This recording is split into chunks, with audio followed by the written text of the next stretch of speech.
Bismillahirrahmanirrahim. Wassallallahu ala sayyidina Muhammad wa ala alihi washabihi wasallam. Assalamualaikum warahmatullahi wabarakatuh. Berikut ini saya sampaikan tahapan-tahapan atau makomat bagi para penempuh jalan sufi menurut Imam Al-Qusairiyah.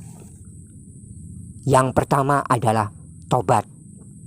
Tahap awal adalah tobat atau taubah, yaitu takut kepada siksa dari Allah. Ini merupakan sifat kaum mukmin. Tahap tengah adalah kembali atau inabah, ingin mendapatkan pahala dari Allah.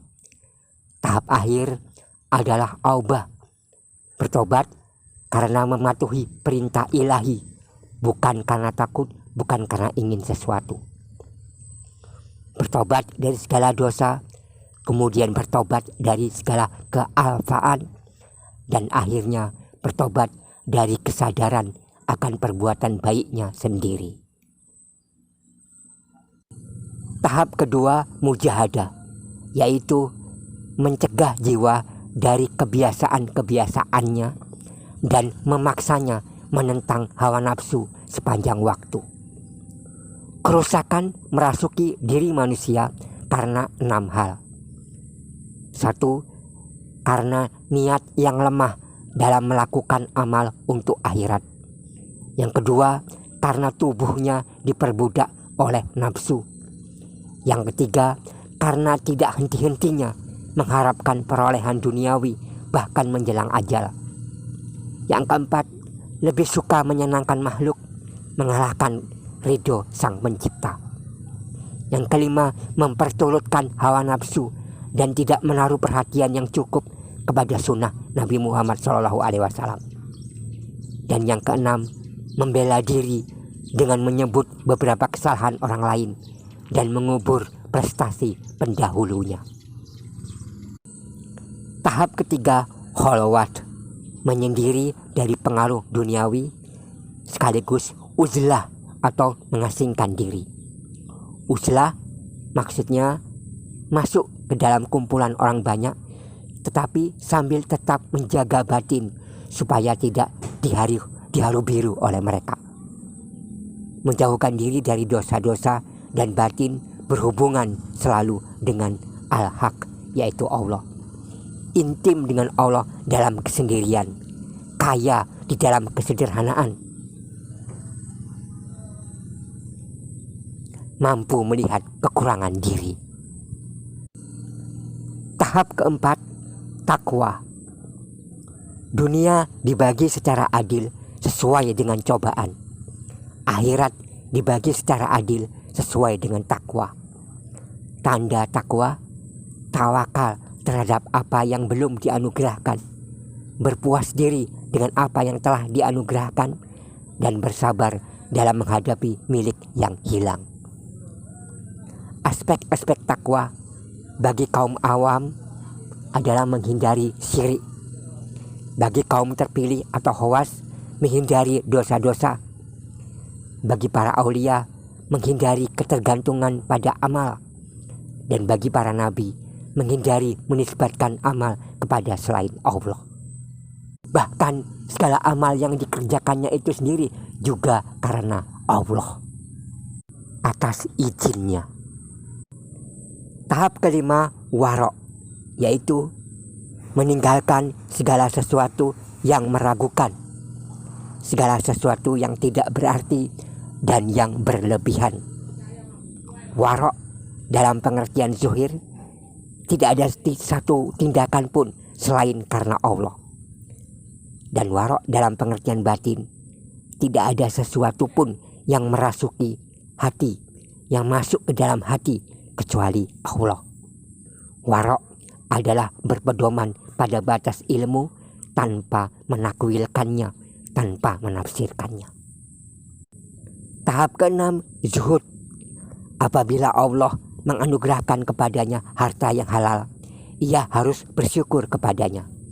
Bila Allah menentukan dirinya pada batas kecukupan hidup, hendaknya Ia tidak memaksakan diri mencari kemewahan, karena kesabaran merupakan sesuatu yang paling utama bagi pemilik harta yang halal.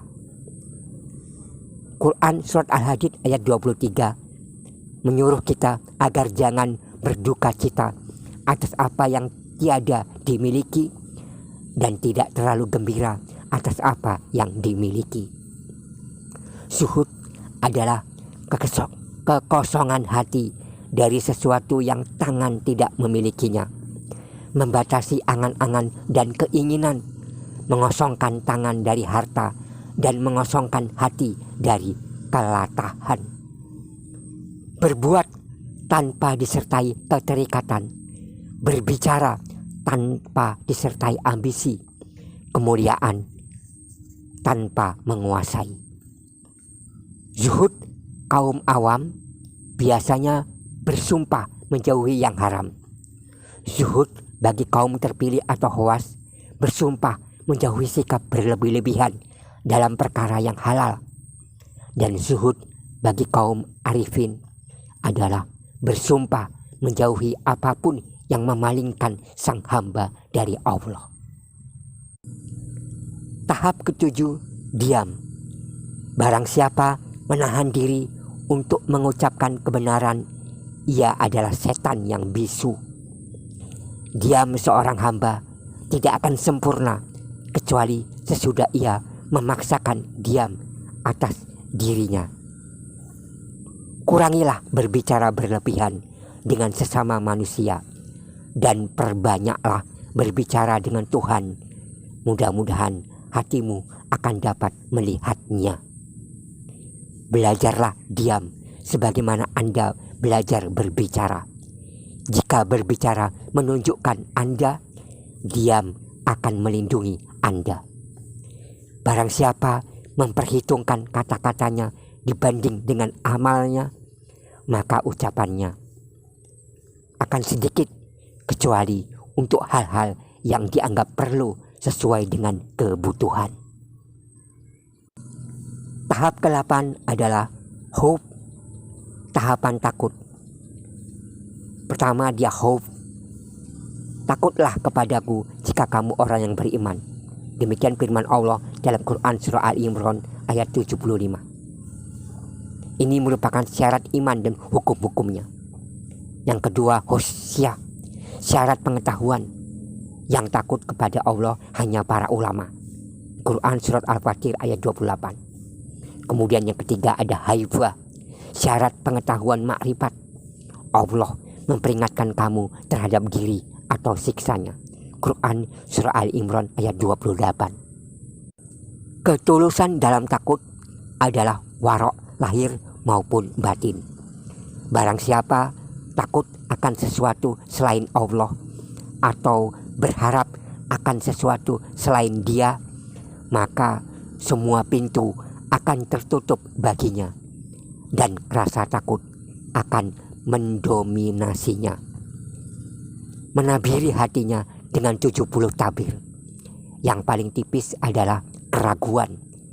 Yang membuatnya takut adalah perenungannya atas akibat-akibat nanti dan ketakutannya jika perilakunya berubah. Dan jelaslah bagi mereka azab dari Allah yang belum pernah mereka perkirakan. Quran Surah Az-Zumar ayat 47. Tahap ke-9 adalah roja. Orang yang tahu bahwa dirinya melakukan amal buruk, maka ia takut selayaknya lebih berkuasa atas dirinya daripada harap. Rasa takut lebih berkuasa atas dirinya daripada harap. Allah menjadikan manusia melakukan dosa ketika dia menamakan dirinya yang Maha Pengampun. Allah mewahyukan kepada Daud, katakanlah kepada manusia bahwa aku menciptakan mereka bukan dengan tujuan agar aku memperoleh manfaat dari mereka, tapi kuciptakan mereka supaya mereka memperoleh keuntungan dariku. Tahap ke-10, sedih.